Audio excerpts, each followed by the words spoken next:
یہ سنن ابن ماجہ 2803 حدیث ہے۔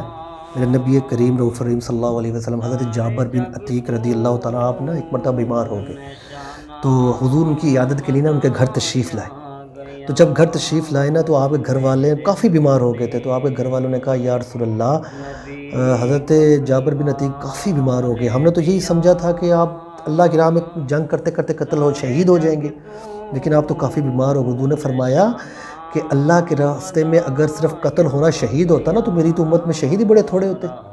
پھر حضور نے فرمایا جو شہید ہوتا ہے نا، شہید کسے کہتے ہیں؟ فرمایا خالی اللہ کی راہ میں قتل ہونا شہید نہیں ہے، اس کے علاوہ کوئی طاعون میں مر جاتا ہے وہ بھی شہید ہے، حاملہ عورت ہو وہ حمل میں بھی فوت ہو جائے وہ بھی شہید ہوتی ہے۔ حضور فرماتے ہیں کوئی ڈوب کر مر جائے وہ بھی شہید ہوتا ہے، حضور فرماتے ہیں کوئی جل کے مر جائے وہ بھی شہید ہوتا ہے۔ میرے نبی کریم نے بتایا یہ شہیدوں کا کہ اس طرح کے بھی شہید ہوتے ہیں۔